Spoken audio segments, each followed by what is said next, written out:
Welcome to Things I Wish I Knew, the podcast from Thinking Faith, a work of the Jesuits in Britain. I'm Julia, I'm in my early 30s, and I used to live in a Jesuit young adult community. We all live hectic lives and often don't get time to reflect on what's happening both to us and around us. This podcast is meant to help you to take a moment to stop and think about where you are, where you're going, and where your relationship with God fits into it all. Every week I'll meet a new guest who tells me about something they experienced which changed their life forever. By talking about the things they wish they'd known, we'll explore the idea that God is in all things. And we'll talk about the part that faith plays in navigating life's challenges. Today I'm speaking to Lauren, founder of Hidden Catholic. Lauren is talking about sharing her faith, especially through her work, which is taking groups on tours and showing Catholic history. Lauren is so passionate about what she does, and in this conversation, she talks about how sometimes you have to have trust in God in order to do what brings you joy. So, Lauren, tell me about yourself. Yes, so I'm American and lived all my life pretty much in the U.S., but I have lived parts in Europe. I was an exchange student in high school, exchange student in university, where I met my husband in Germany. He's not German, he's American too, but we were both studying at the same time. And with that, I got a love of travel and seeing new places and experiencing new cultures, and just it opened my eyes. Studied abroad in university too, and I wanted to do something global.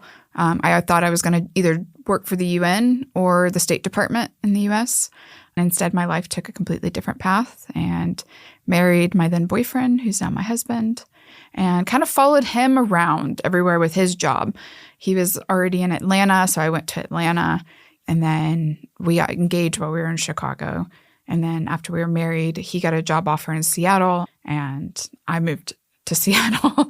And then we were there for about for a little over a decade. Had 2 boys. And it is there that I became Catholic. I converted in 2015 after my oldest was already born. So yeah, but I had already been going to church since even my boyfriend before my now husband, he was Catholic. And so I went to church when I would go visit his family with him. And so yeah, I've kind of had these experiences with it along the way. And then we were married in a Catholic church. What made you decide you wanted to be Catholic? That's a very interesting question, because I think what actually was a kick for me that kind of set it in motion was actually my father-in-law. We had been going to Mass. We go to Mass every week. Our oldest son was born and he was baptized in the Catholic Church. On the Sundays, we'd partake in donuts and coffee afterwards. And it was a visit with my in-laws that we went back to South Carolina to visit them over Thanksgiving. And actually, my husband wasn't even with us. It was my son and I. And I was on a 45-minute drive to pick up a rental car with my father-in-law. And he started asking me kind of my thoughts, like what I believed, what I didn't believe. And he just looked at me and he was like, "You're basically Catholic. You believe everything that you should. Like, what is the holdup?" And I was like, well, I don't like the fact that I can't have communion, even though I do believe. So again, my pride, this was my pride really kind of standing in the way. I'm like, I believe, but they still won't give me. And he's like, so then why don't you just take that step? And I kind of thought about it. And then there was an incident a couple of days later. I get a call from my husband that our dog was missing. And he's in Seattle, and it's really dark, and it's snowing, actually. And our dog was missing. And so I'm panicking. He's panicking. He's trying to find him. He's there all alone. And at one point, there was this moment where I just got a complete sense of peace after being wound up, not being able to help, and worried about him. All of a sudden, this sense of peace came over me and was like, everything's going to be okay. And 30 seconds later, my husband calls and he said, I found him. When we got back to Seattle, I met with the RCIA catechist at our parish, had an interview with him and talked with him. And he was like, why don't you join us in January and then you can become Catholic in April. He's like, you've clearly understand so much. And so that's what I did. And so it was, I think ultimately for me, what got me over it was just, it was a sense of, I was already feeling at home and I already loved going to the Catholic Church. But what really got me there was just getting past my pride and opening myself up to what Jesus wanted me to do. I feel quite often like our pride gets in the way as well. So what made your first pilgrimage to Rome so significant? So I love to travel. It's one of those things, even my husband and I, we both share that passion. It was such a different experience. It was traveling and the fun of traveling and seeing the new places, but it was like this added level of spirituality to it. And it made something that was fun complex in a wonderful sense. It just took it to a whole new level, that pilgrimage did.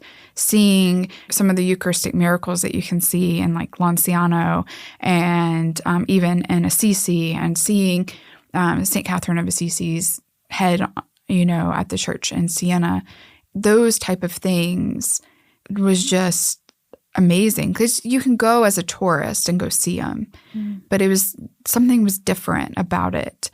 And maybe that was, having the Mass every day because you're on pilgrimage. And it made me appreciate pilgrimage so much better and so much differently than just normal travel that we would take. So would you say that deepened your love of the church? It did. And it also made me realize, I'd already known, the church is 2,000 years old, but it made me want to learn more about it. It made me want to dive deeper and understand it, because it's so easy to just go to church, listen to the scriptures, listen to the homily, and check off that box and continue. But the church is so much more than that. It's the experiences that you have with saints. It's the in-depthness of Eucharistic miracles happening, which grounds that foundation of what is taking place in Mass, of it being the body and blood of Christ. And you see those Eucharistic miracles that just almost reinforce that. A lot of times, some people, you have to see to believe.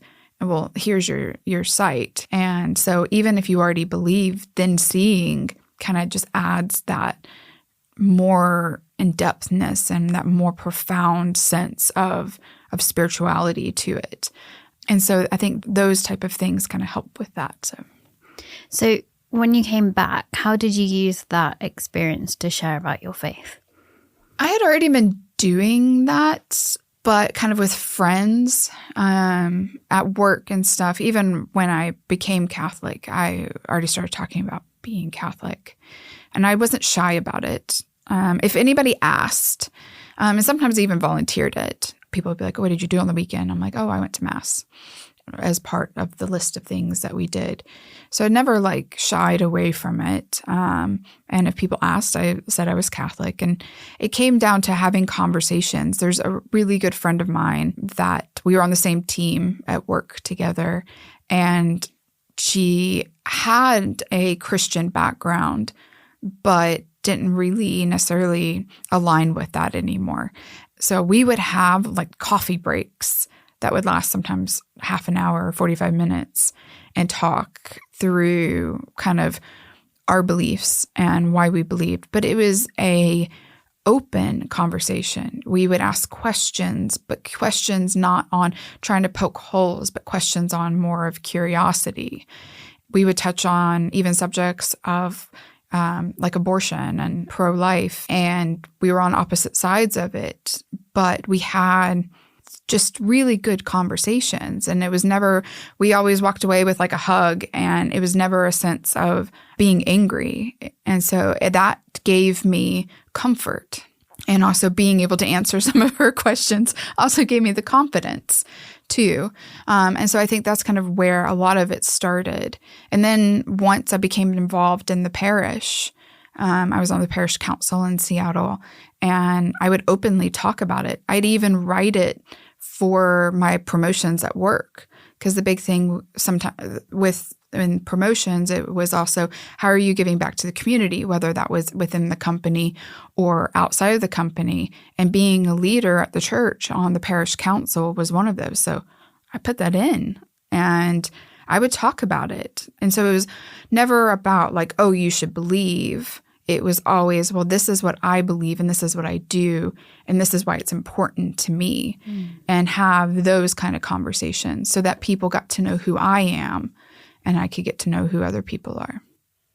So it's clear that you're, like, sharing your faith is really important to you, but how has that directed your choices that you've made? Yeah, I think made me, with the going on the pilgrimage, I think leading to where I am now, that kind of started that trend. And so when we actually traveled here in 2019 as a family, and as part of that, I was like, well, I'm going to look up to see what Catholic things that there are. And coming from America, you're like, I don't think that there's going to be much. Like Henry VIII, all of that, like there's probably not going to be able to find anything. And I was surprised at what I was able to find. And so we went to Tyburn Convent even then. When we went down to Dover, we stopped off at a tiny little church in Dover. I think his name was like St. Edmunds or St. Edwards. I can't remember what it was. But it was like this super tiny church, and that has been there for over 1,000 years. And so it was finding these little nuggets along the way, going to Canterbury and Canterbury Cathedral, but also going to like St. Dunstan's, which a lot of people tend to miss when they go to Canterbury. And so finding that, it was just like opened up my eyes. I loved English history before, and then now seeing it differently, and not necessarily how you're taught in school and how you might read in the books that are out there. And so that was eye-opening. And so it was those pieces that kind of continued. And so sharing it that way of finding this and then talking to people about it, of what I was able to find. And then when we moved here in 2022, it was like, okay, what more can I find? And that kind of just continued to keep going and spiraling. So how does that history of the Catholic Church, because I remember really being taken back when I was like 16, 17, and somebody had just gone to World Youth Day in Sydney, and had come back and was talking to me about how the people they met when they said they were from England, people were like, but there's no Catholics in England because of Reformation things. And so the people they were speaking to were really surprised to find out they were English Catholics. But there's obviously like this great history in the UK of the Catholic Church. But how does that like help you evangelize or share your faith with others? I think it's because it's also almost teaching about that history. It's not coming to England and looking at the church and looking at the history of the church here is very different than if you go to Rome or you go to Lourdes or Spain, and where it is almost like smack dab in your face. Like everywhere you turn, especially if you go to Italy, you experience the church. But here, it's so much more subtle. I love going into the old cathedrals and being like, okay, where can I find the history? A lot of things happened to lead me to Hidden Catholic in the last several years. But what kind of brought me and what kind of solidified this is what I want to do is that fact of people not understanding what all you can have here and what all you can find. So it's not just about coming to England to experience the sites, which is a fun part.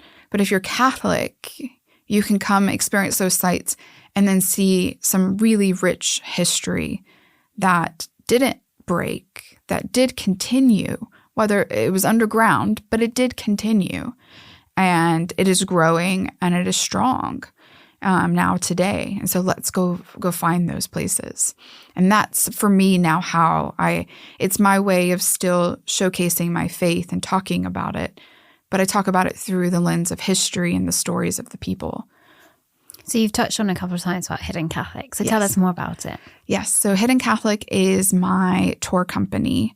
It's something, again, through all of these experiences with the pilgrimages, coming here in 2019 after moving, is kind of the ultimate piece that hit. So I had a corporate job in the tech industry, been there for over a decade, and had started to feel not very happy with where I was and with what was happening. I'd find myself not enjoying going to work. I have different necklaces based off of kind of how I'm feeling. And I wear my Joan of Arc medal necklace when I feel like I need to be feisty and like put my battle armor on. And I found myself putting on that necklace every single day. Cool. Then in August 2023, my grandmother passed away. And it just completely shattered me. And with that, and with the grief that I was experiencing, I would just remember I kept trying to push through, go to work, take care of the family. And I remember one day my husband and I, we were out just for a walk. And he just asked me, he's like, "Are you okay?" He's like, you seem depressed. And I was like, I don't think I'm depressed because I don't feel depressed. I feel everything. I feel happy when I'm with our family. I feel anger. I feel sadness. I feel joy. I feel peace. I feel all of these emotions all at the same time. And it felt like just exhaustion and like living on a knife edge. And so talked and everything and decided to take some time off of work. Because that, when everything is feeling like it's spiraling out of control and you have a family, work is the thing that you can kind of hit pause on. And you can't stop being a mom. You can't stop being a wife. You can't stop being a daughter, but you can stop being an employee for a time. And so took several months off and got through Christmas and into the new year. And I was like, okay, I'm feeling better. I started to see a therapist to help me work my way through everything. And I was like, I'm feeling better. I think I can go back to work. And I went back to work, and within a month, those old feelings just came back. And so it got to a point where it was like, I can either continue the fight or I can just say, I'm done. And which was probably one of the hardest decisions ever to make.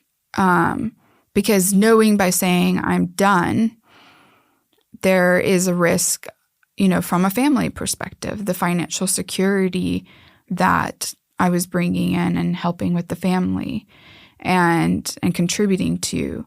And so it was such a hard decision. I remember crying in my husband's arms about it because I felt like a failure by giving up.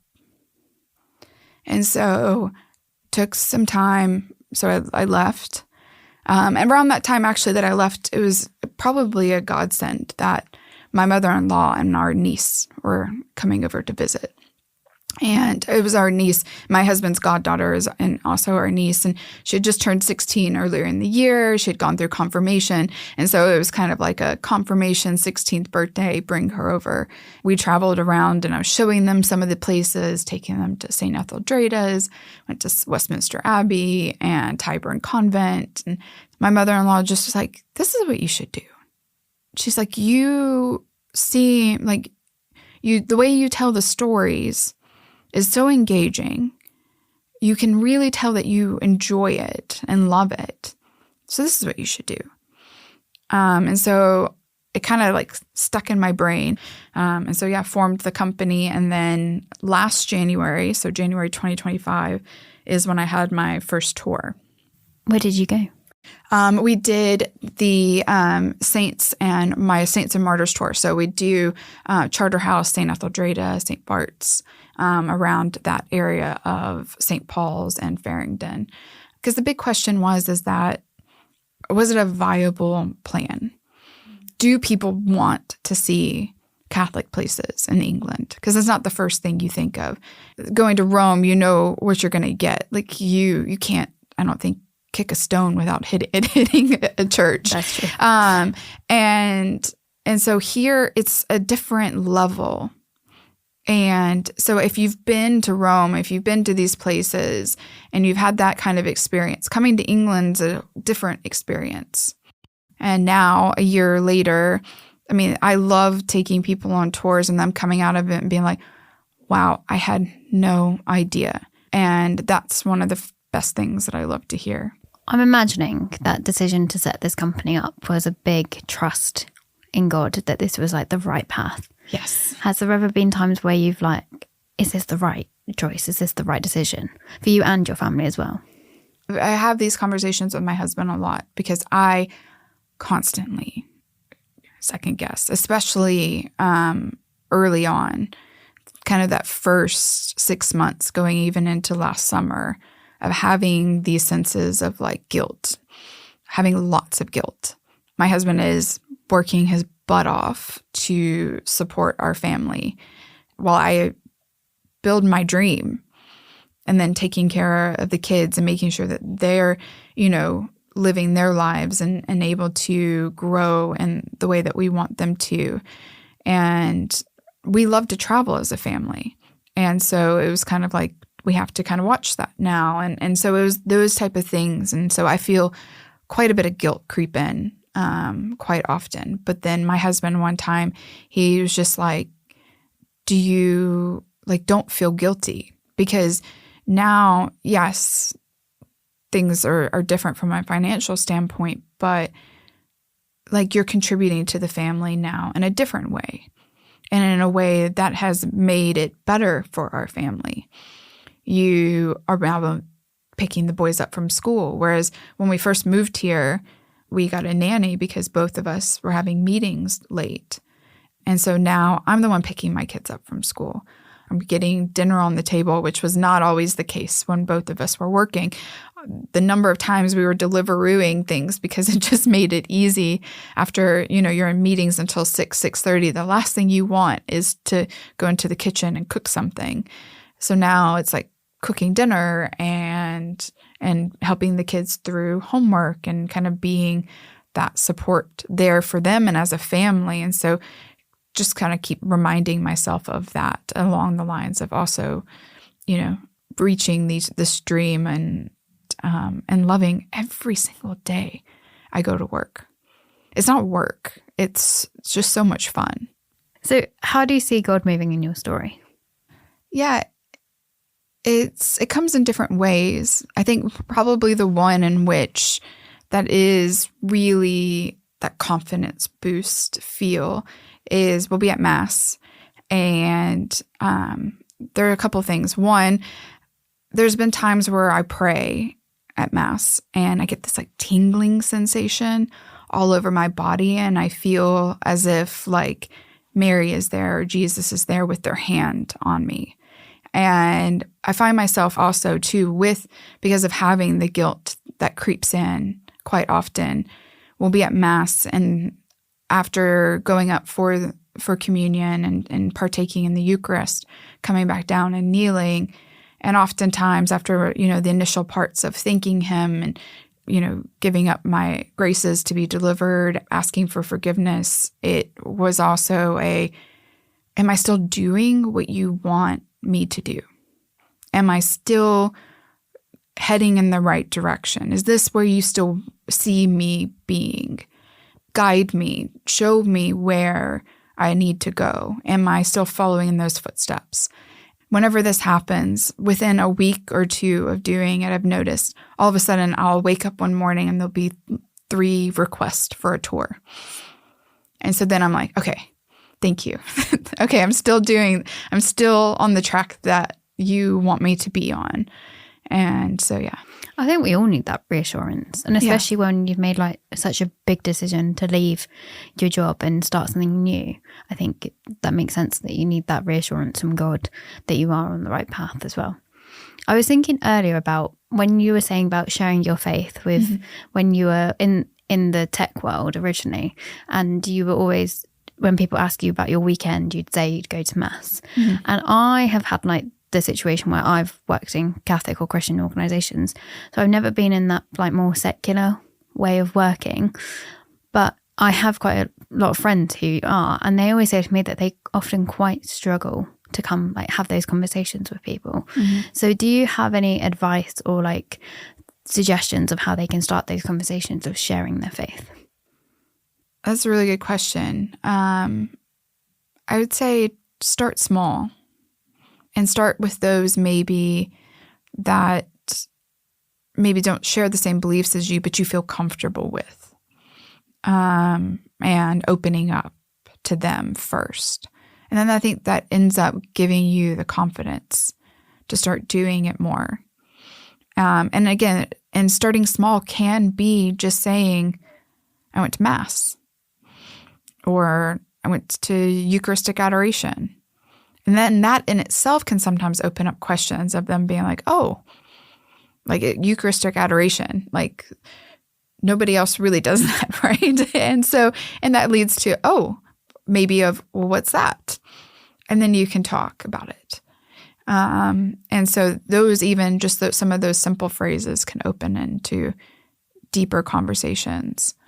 And then once you even say it enough, and then that in itself can sometimes lead to a side conversation of like, oh, you keep mentioning this. Tell me about it. And so it can just be statements. It doesn't have to be anything crazy.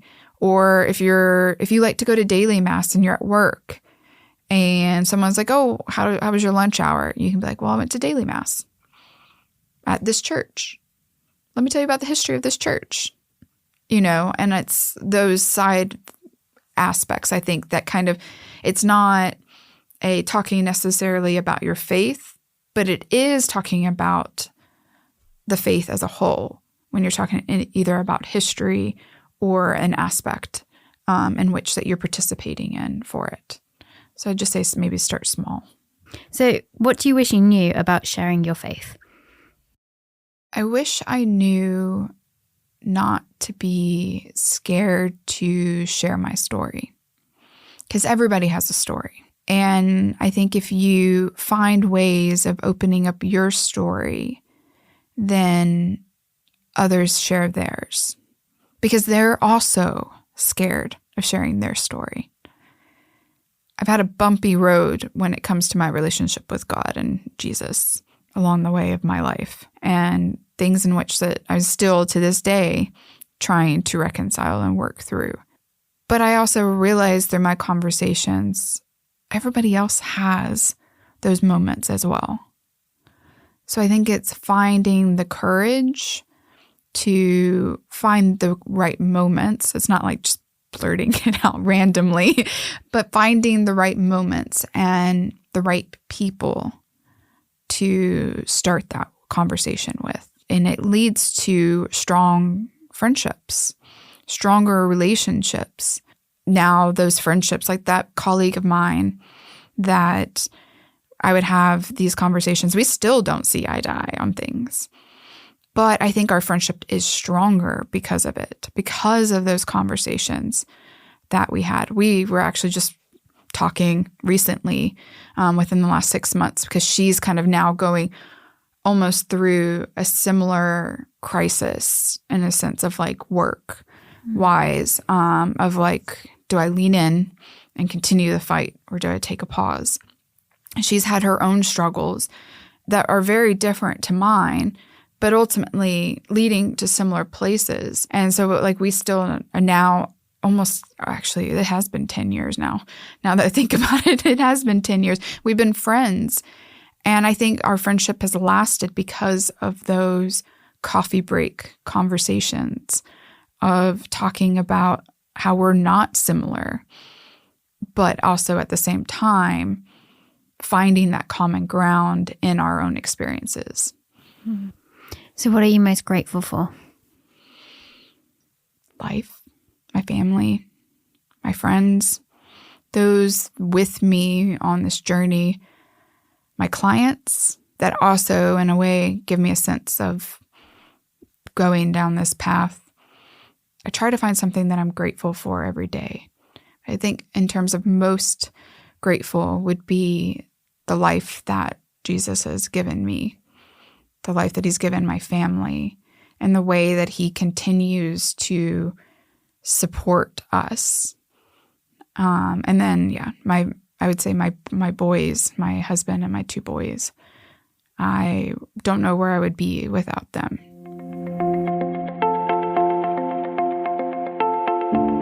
Thanks for listening to Things I Wish I Knew. I know this episode is going to stay with me because Lauren reminded me that everyone is a bit scared to share their story, but by opening up with our own story, we can give others confidence to share theirs. How about you? We'd love to hear how Lauren's story resonated with you. And why not also tell us if you're facing an experience you wish you knew how to look at differently? It might just be something we can help with. You can find out more about this and other themes at thinkingfaith.org. Thank you again for listening. I hope you'll join me again next time on Things I Wish I Knew.